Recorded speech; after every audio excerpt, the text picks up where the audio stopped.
We have been blinded by the light shared by those who attended Comic-Con, and while I'm still honestly in the process of coming across the information, I have heard enough to brew up a theory, and this is not going to be a recap of all that happened. I just want to chat about how my mind has been stimulated, and of course, I want to talk about nothing but Aaravos, because I am rooting for this man, okay? Well, I actually don't know that yet, but what I mean to say is that I am ready to see his light. However he wants to shine, I want to see it. So I guess let's just get started with looking at the new poster where he is the focal point. Again, stunning, okay? And when I tell y'all that I love this poster, I seriously do. But let's start with what we're actually seeing. We have Aaravos holding Sol Ragem's skull. It's just gorgeous, okay? Sol Ragem's skull is the source of light in the setting. He looks like a flame, and I also love the scale because Sol Ragem looks miniature in his hands, and I just love that. And I don't know how to read expressions very well, but Aaravos looks like really satisfied with himself, and also he's beautiful. Like, I could really lose my train of thought looking at this man, okay? But back to admiring the artistry of the poster, I love everything that's being done with the light. It's naturally a very dark piece, and as I mentioned, the main source of light is the light and fire that is Sol Ragem's skull, and because it's a dark piece, the darkest place on the poster really stands out, which is the star on Aaravos' chest. And when I zoomed in, y'all, I was mesmerized. I absolutely love this. Whoever drew this, I hope that they're having a day full of incredible luck. Everything is working their way. They feel good about themselves. They're full of inspiration. Everything good. I'm sending it their way because this is absolutely stunning. Across the entire poster, there's this texture, and it's really interesting to just go around looking at the pattern. I did notice that there are some areas where the swirls are less swirly and they look more like ripples, like right here behind Aaravos where we see this streak of red light, and also on the opposite side of the orb where we see this yellow, orangish, and reddish streak, and just below it we also see the pattern in the darkness. It's really stunning. Girl, my words can't do it justice, but I do think the swirls are ripples that have been touched by the waves of other ripples, but they're most uniform around the light. The only place we don't see this pattern is Sol Ragem's skull. Everything on the poster is filled with swirls or ripples, except for the main source of light. Now, it obviously could be nothing, and it's just a texture that was chosen, but that's not going to stop me from looking way too much into it, okay? I think perhaps the source of light is not filled with this rippling or swirling texture because he is the ripple himself. Sol Ragem condemned Leola. He antagonized humans. He killed Seard. He presumably destroyed Elarion. He killed his wife. He destroyed Catullus. And now he's dead. But his actions are still going to be rippling in season 7. And that's what I'm taking away from the texture of the poster. Am I making stories out of nothing? Maybe, but that's the most magical things that humans can do, and nobody can stop me.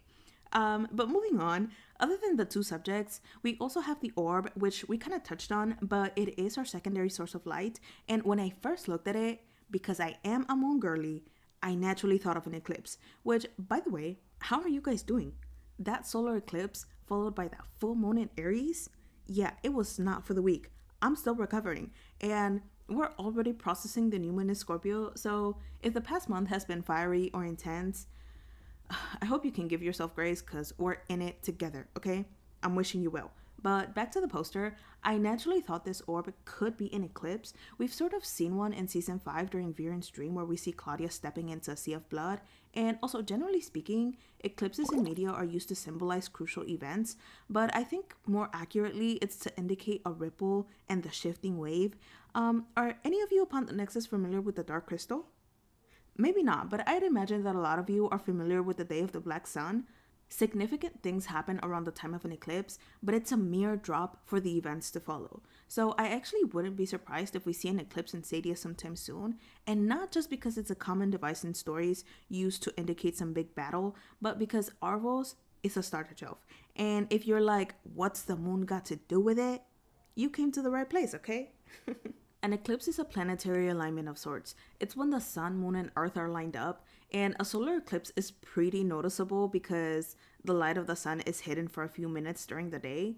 But as to why this would matter to Aaravos is because he is a Startouch elf, and we are told that they can choose to materialize in Xadia when their planets align.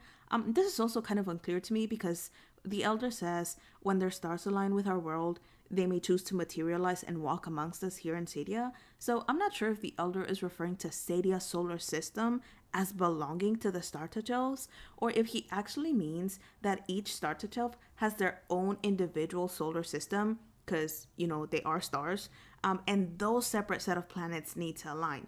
That's unclear to me right now, but either way, because Aaravos is on Xadia, then any sort of planetary alignment within the vicinity would heighten his star magic, even if it is tiny in the grand scheme of things. But of course, the more planets that could join the conjunction, the more powerful. My ongoing theory is that Aaravos wants the stars to fall, and that requires a planetary alignment. So maybe we'll get to see an eclipse this season, or even in Arc 3. But while the eclipse is naturally what I thought of when I saw this halo, I don't think that's what it actually is. Thanks to the fact that I zoomed in to observe the texture, I also came to the conclusion that what we're actually seeing is the corrupted sunstaff. Its center is dark, but it does have a fiery halo around it, and this is what that looks like to me. But also, you can see a part of the staff here on the bottom left corner, right where we see some ripples that have not yet turned to swirls. There should be some rays here at the bottom, but they seem to be missing, or maybe I just can't entirely make them out. But we also heard from Comic-Con that Aaravos combines the scepter and the sun staff together, so we could actually be looking at the staff in the poster. But either way, the center that was darkened sun magic has now turned into star magic. Very Void Dragon vibes. I'm here for it. But now that the staff is star magic, the black orb shows us Leola's constellation, and this is what I find so interesting, because the description attached to the poster reads, "Lies hide in the shadows, but the darkest truths hide in the light." And this is, first of all, beautiful. But I found it interesting because Leola is in the shadows. What does that mean? Why is Leola not in the light like the truth? Have we been told a lie about Leola?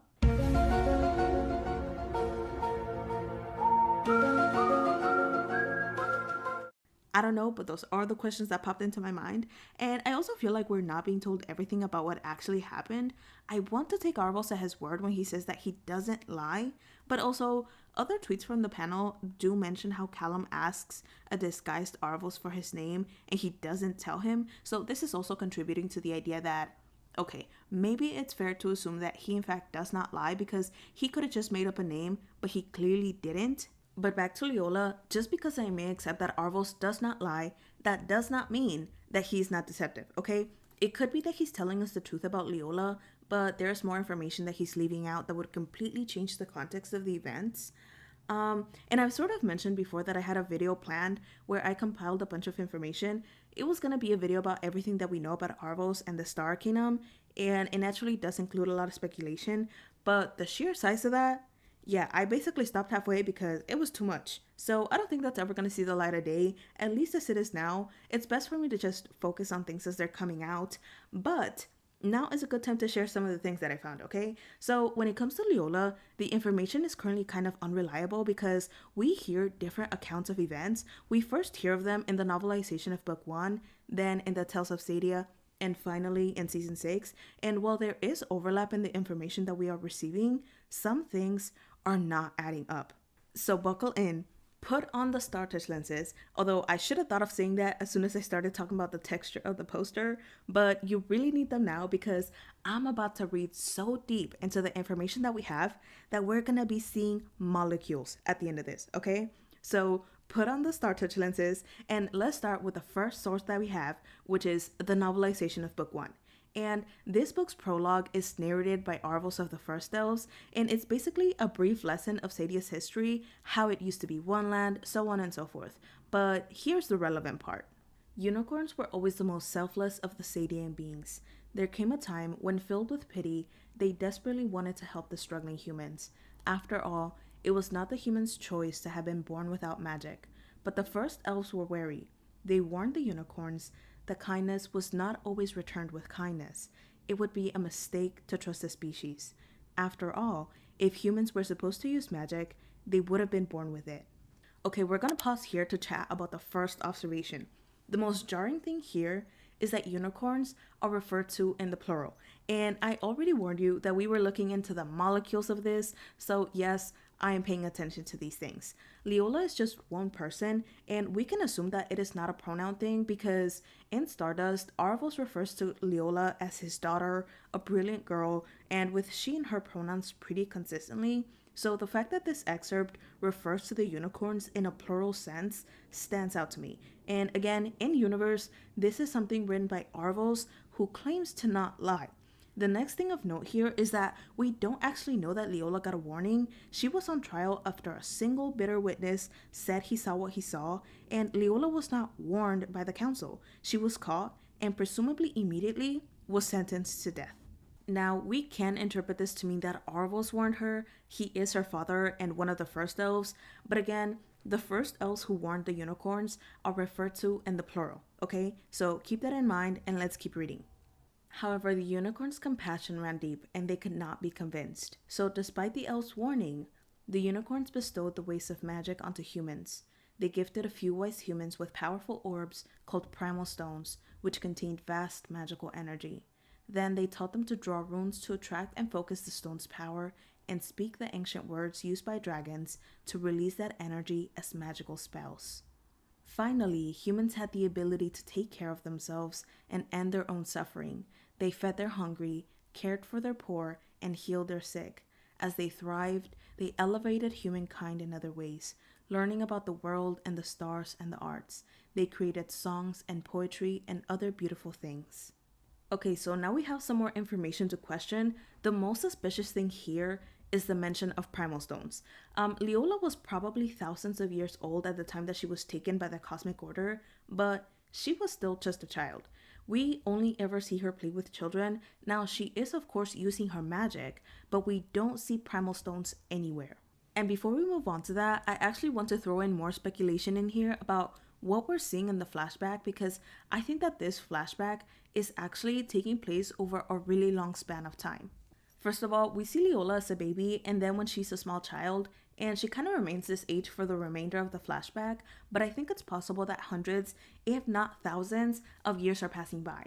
We first see Leola playing with other children. There are a few of them, but these two clips are happening around the same time because the dog, the human, and the Moonshadow Elf are pretty recognizable, but even then, I think time is still passing between these two stills because I think the children here are actually a little bit older in this still, but that's hard for me to actually say for sure. But I do think that by the time that Leola is playing with the other human girl, at this point, either hundreds or thousands of years have passed, and let me tell you why I think that, okay? First of all, because it's just one girl, there are no other elves to be seen at this time, so perhaps at this point there might be some tension between humans and elves of Xadia. Another sign is the lack of magical beast. In the first still, we see these purple, almost translucent butterflies that might be connected to the star primal. Then in the second still, we see a few different species of animals, and again, those two are happening around the same time, but by the time that we get to this third picture, those animals are gone. They're just playing with stones. And the final and biggest sign that a lot of time is passing is their home. The first time we see the exterior of the home, it's absolutely stunning. Okay, universe, please take notes. But we see that it only has a single floor and the tree beside it is kind of young. And once we jump to the timeline where Leola is playing with a single human girl, the house looks bigger. There are stairs now. It could be that we are seeing the house from a different angle, but I'm pretty sure the second floor was not there before. And also the trees look a little bit bigger. So that is all to say that while Leola looks the same, I think it's fair to assume that these two clips are actually not happening at the same time. It could just be a few hundred years. It could also be thousands. Only the moon knows. But back to the questionable information that we have on Leola, this time the point of focus is the mention of primal stones.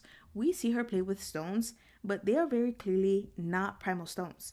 They're just rocks. Now, the next time that we hear about Leola is in the Tales of Xadia, and the thing about this book is that it's more of a textbook, and while the information is probably not infallible, it is told in a third-person perspective, and it kind of seems like it's more accurate than Aaravos' personal account from book 1, and you'll see what I mean. So let's read a snippet. One heart took pity on the plight of humanity. A unicorn, unique among her own rare kind, saw the strength and ingenuity of the human spirit, where others saw weakness and beastly ignorance. Her name was Leola. While elves warned that if humans were meant to wield magic, they would have been born with it, she gifted the wisest humans with secrets, the language of the dragons, and the runes that shaped spells. With the unicorn's gift, the most determined minds amongst the humans could finally harness primal magic. It was difficult and dangerous work, and few could bear the grueling path of a rune mage. With just a small taste of magic, humanity thrived. Elarion grew from a seedling of a settlement into a beautiful white city nestled in the shadow of a great mountain. Okay, with this account, we are told that it was one unicorn who took pity on the humans, and that was Leola. We also know that the thing that made her unique amongst her kind was not only her loving heart, but the fact that she only had one horn. We are also once again told that the elves warned her against the humans, but this time, we are not told that it was specifically the first elves. The next big difference from book 1 is that the Tales of Xadia, in fact, does not mention primal stones. This account tells us that Leola's gift was knowledge of runes and the language of dragons to shape spells. Now, rune magic still requires primal energy, so why is there no mention of primal stones which humans need to perform spells? This is where my theory comes in, which is that both of these accounts are true, but they are referring to two separate events. The thing that we have to keep in mind about the Startouch Elves is that they exist on a different time plane to anything on Xadia. They have the lifespan of stars, millions of years. They will not only see civilizations rise and fall, but also entire solar systems be created and destroyed. But as it pertains to these two different accounts, I think that they could be referring to different timelines. The Cosmic Council tells Aaravos that he has seen what they have all seen. They say that this act, however motivated, is the beginning of the end, the start of the long, slow spiral to chaos. The cosmic order has been broken and the price must be paid. So, all of these events have already happened before. They may have happened differently, but the Startouch Elves live lives that would enable them to recognize the patterns for the fall of a civilization, and one of the triggering events for its downfall seems to be humans receiving magic because it inevitably leads to the discovery of dark magic. And I imagine that because they know that that is a catalyst, the cosmic order seems to be one of Startouch non-involvement, and that seems like a charitable order since what is implied is the preservation of life. Again, being the bearer of a magical gift is like planting a seed of self-destruction. So as it pertains to humans receiving magic, maybe the first time that this happened, it was with actual unicorns, and the unicorns were warned by the first elves, but they still granted a few wise humans with primal stones, and with this help, the humans could feed, care, and heal their own people, and this first time around must be what Aaravos is referring to when he refers to humans as naked, starving, magicless wretches and the reflection patients. Next on the sequence of events is the discovery of dark magic, and I'm not sure how this played out exactly, but the prologue of book 1 says that it was discovered by one human mage, and after the discovery comes, the hunting and poaching of magical creatures follows, so in comes the merciful compromise. I think we see the first one in the opening scene of the Dragon Prince where Aaravos is standing beside other elves. This is the Aaravos of the first elves. He has jewelry, the moon on his chest is upward facing, and his star is glowing. So the land is divided for the first time, and at some point later in Xadia's history, the humans and elves begin to coexist, but the humans also seem to lose access to magic. It could be because the unicorns were hunted to near extinction, so the knowledge of creating primal stones was lost. But basically, the state of humans is kind of reset. But then Leola is born, and history repeats itself in a way. This second time around, the humans receive the gift of magic from Leola, who happens to only have a single horn and is affectionately called a unicorn. She gives them the gift of magic and the way of teaching them about runes and the draconic language to cast spells. It's possible that the reason primal stones are not referenced in the show or in the Tales of Xadia is because Leola did not give humans primal stones. She actually taught them how to channel a primary source by themselves, the same magic that Callum now uses. And I think this is the case because the little human girl who is present at the time that Leola is summoned apologizes to Aaravos, and as she is recounting what she saw, she is constantly looking down, so it's almost like she feels responsible for what just happened. So maybe just then, she had actually learned some magic, right? Because the first time that we see her, she's playing with Leola. She seems really downtrodden that she cannot pile the stones, and Leola helps her, but maybe this is what inspires her to ask how she does magic. And while Leola is born connected to the Star Arcanum, she would have known, or at least been learning, how to connect to other primal sources, right? Harrow writes that the rune cube belonged to Archmage Aaravos, a master of all six primal sources. That book must have been his own book of research, and we know that Leola was reading that book because she left a drawing inside of it. So perhaps she taught the human girl how to connect to a primal source when you are not born with that arcanum, and the girl managed to do it because she is a child and possibilities are endless. Sol Ragem witnessed this, and he called upon the cosmic order. But I don't think this was his random lucky day. Leola must have actually been teaching humans how to connect to a primal source since the first time that we see her playing with a group of children. This must be around the time when a small settlement becomes the city of Elarion. This sort of human advancement would be noticed by the other elves, and they must have been the ones who warned Leola not to give humans magic, not the first elves. And also, during this time, Sol Ragem is still only known as Anakarao, and he is the Dragon Prince. And I'm definitely curious to know about the previous Sun King who reigned before Sol Ragem. But anyway, Sol Ragem was clearly a bitter dragon even in his youth, so if this is happening over a long span of time, he must have been waiting to witness her teach a human to call upon the cosmic order who clearly demand evidence, and the day that the little human girl learned magic must have been the day that he finally witnessed it. And I feel like this idea is kind of touched upon in the interview hosted by the Gaming Goji, where Aaron Ehas insinuates that there does seem to be a process for calling upon the cosmic order.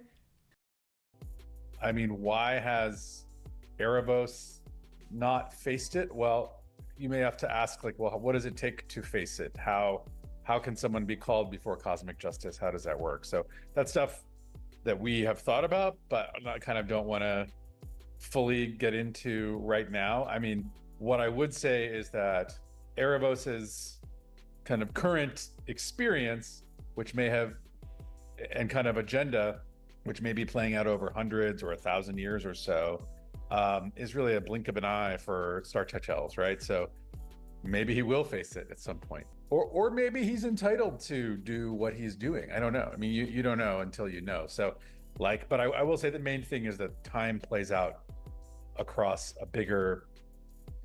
a longer stretch from the perspective of the Startouch Elves than from our perspective.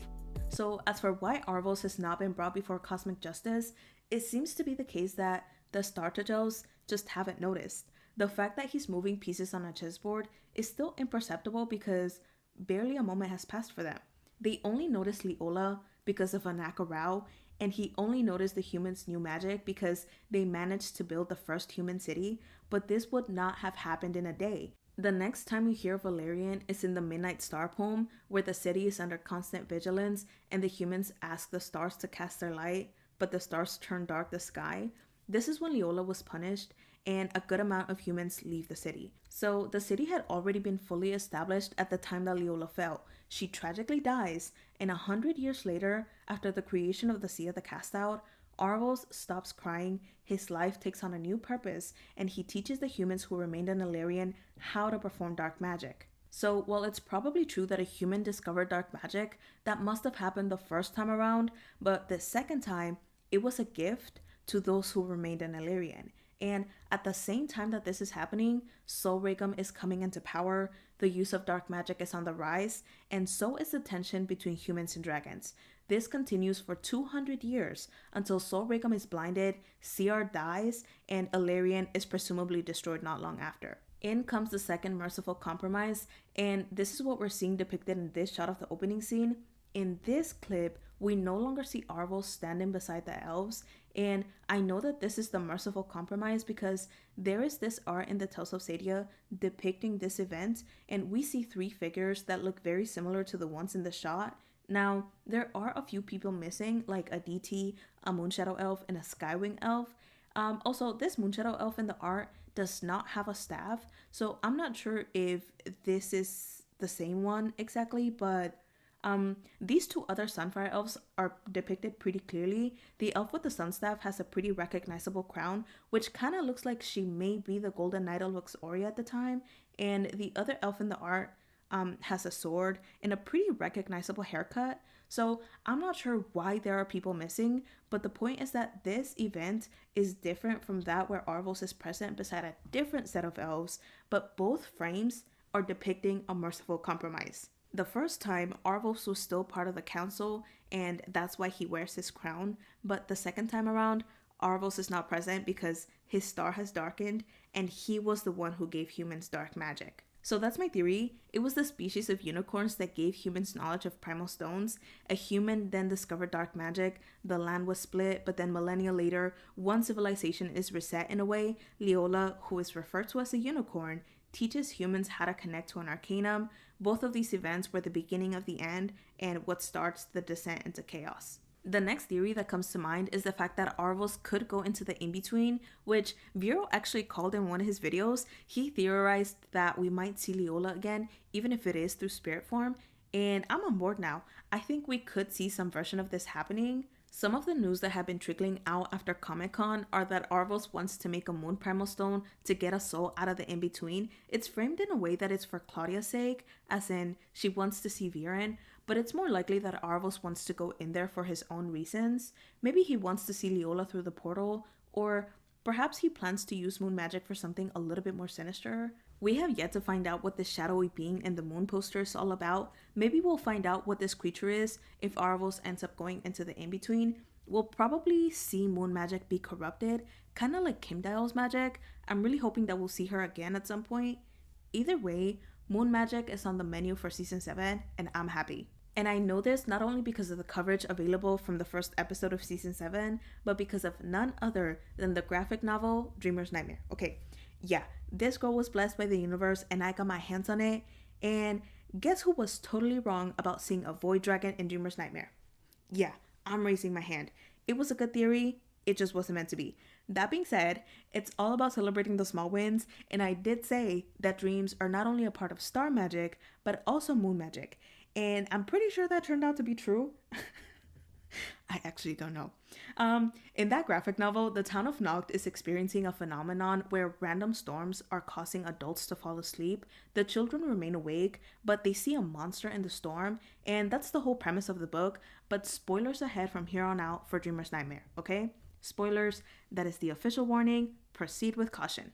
The magical beast creating these nightmare storms is called a dream warden. It had been asleep for an unknown amount of time, but as the humans were expanding the city of Noct, they destroyed the temple it was residing in, and they awoke it from its slumber.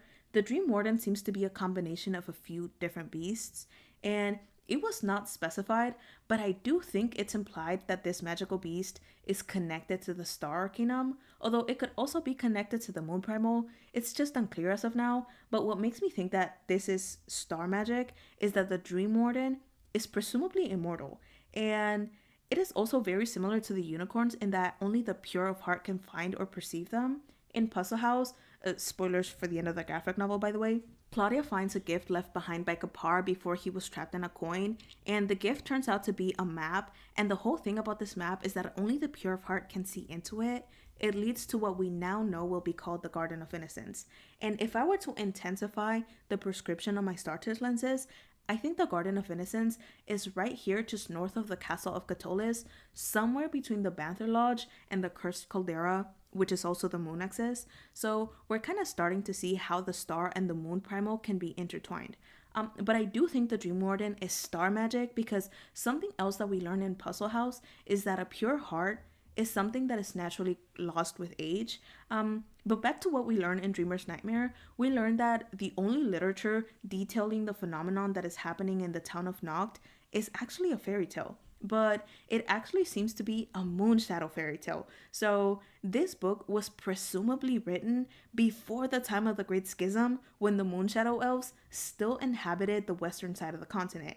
And again, I'm looking with my StarTouch lenses, but if I had to guess, I'm guessing that the town of Noct is somewhere between the Garden of Innocence and the moon nexus. But anyway, the fairy tale recounts the tale of the Dream Warden who befriended a mortal, but given the illustration, the mortal in question is a moon shadow elf.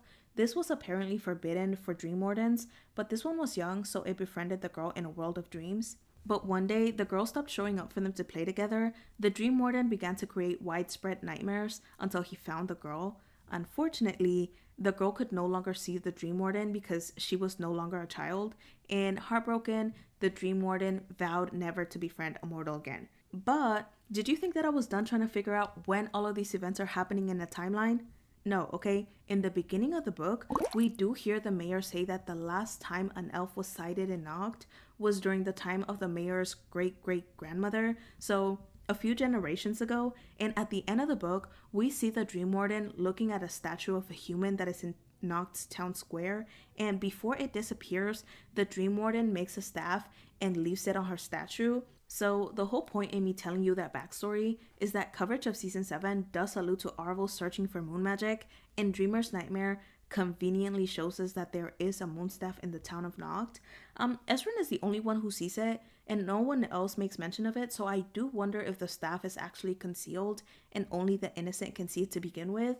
I don't know. I don't know if the staff is going to be relevant at any point, but it was introduced.